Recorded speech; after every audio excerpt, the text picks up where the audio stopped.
É uma equipe que vem de uma sequência de empates e vitórias, já deu trabalho para algumas equipes grandes, não é como o São Paulo, o próprio Bragantino, e não foi um jogo simples. Eu arrisco em dizer aqui, Denilson, que o primeiro tempo foi todo do Juventude, marcação alta, perfeita.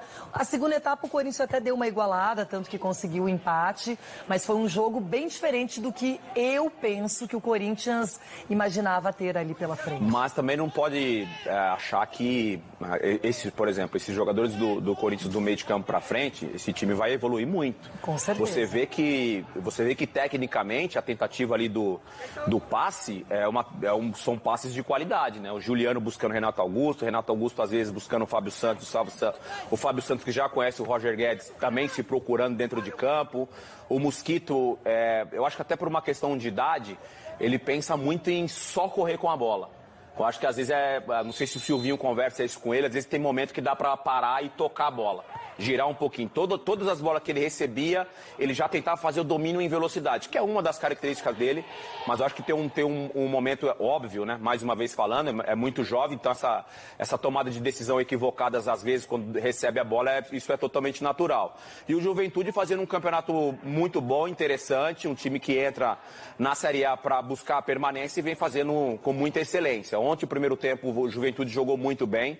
O segundo tempo não oscilou tanto assim. O Corinthians, sim, no primeiro tempo não tinha feito um bom jogo. No segundo tempo já melhorou um pouquinho. E sobre a estreia do Roger Guedes, alguns gestos técnicos do cara que realmente está muito tempo sem jogar. Um domínio, uma tentativa de um drible. E a falta de entrosamento com os companheiros também. É um domínio, é uma tentativa de um drible, é um passe que às vezes ele tentou várias vezes buscar o Jô para fazer essa parede e não tinha esse timing, né, de esperar o Jô antecipar o zagueiro para poder fazer essa parede e aí assim dar sequência na jogada. Mas já deu indícios aí esse sistema ofensivo de que vai deixar muitas defesas preocupadas. E na verdade o Juventude cansou também de fazer uma marcação tão sob pressão. Na segunda etapa deu mais campo para o Corinthians.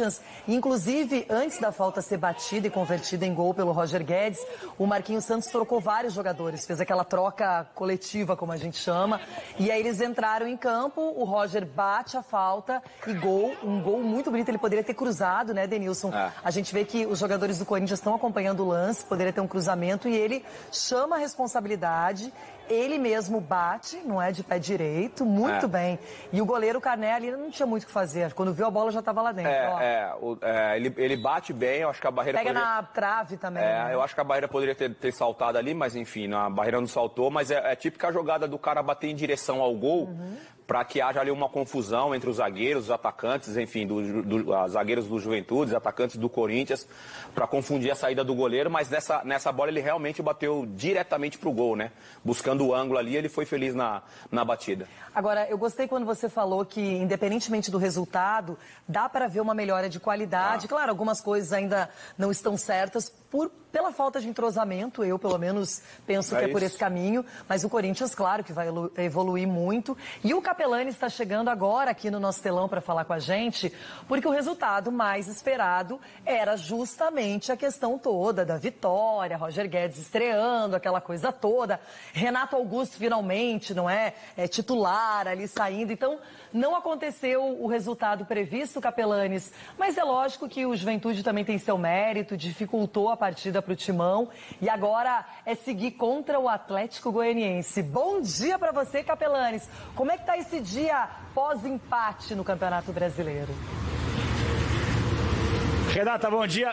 Beijão pra você, um abraço para Denilson Show, para quem nos acompanha. Tá calor aqui no CT Joaquim Grava, daqui a pouquinho os jogadores vão se reapresentar, vão treinar à tarde. Claro que vai ser aquele treininho, né, o Denilson Show, aquele me engana que eu gosto, aquele regenerativo, até porque o jogo foi pegado barbaridade ontem.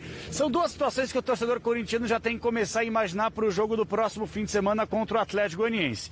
Uma notícia boa e uma notícia que, para muitos, ela pode ser boa, para outros ela pode ser ruim, envolvendo o Gil.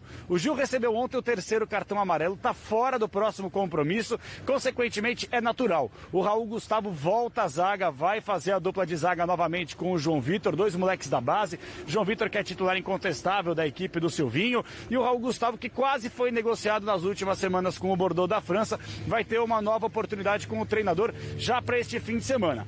Por outro lado, todo mundo só quer saber de um cara, o William.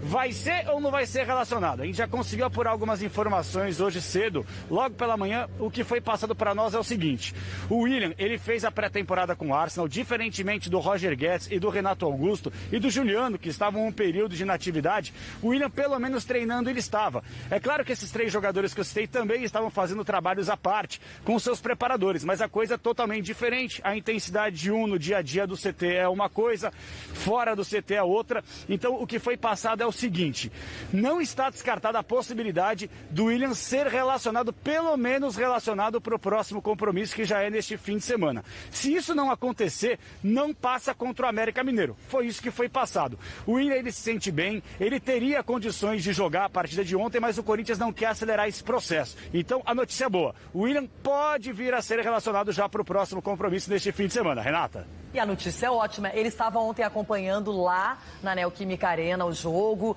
Na hora do gol do Roger Guedes, as câmeras focalizaram o William aplaudindo, feliz, comemorando. E já deve estar pensando: opa, daqui a pouquinho sou eu, hein? Não sei se vai ser contra o Atlético Goianiense, mas é bom que ele já esteja relacionado, que já esteja se preparando para a estreia, porque é um jogador que vai trazer uma qualidade absurda. Não tem como não é?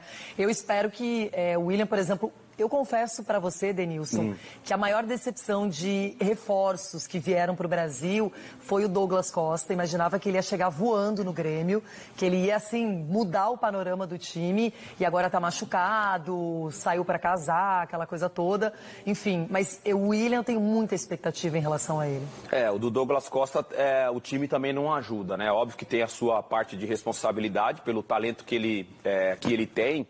Mas o ambiente que o Grêmio vem vivendo hoje acaba atrapalhando também o desempenho até do bom jogador. O William, além do histórico, e é muito parecido com a história do Douglas Costa, essa questão de base, de ligação com o clube, e retorna também com essa esperança. Mas ali é uma situação de outras contratações de peso, jogadores que têm qualidade, que pode, de repente, ajudar nessa evolução do Corinthians nesse segundo turno. Bom, Denilson, já tem Carille conversando com o Santos, muita coisa legal pra gente contar. E agora eu vou aqui, ó, nessa câmera, os campeonatos da temporada 2000.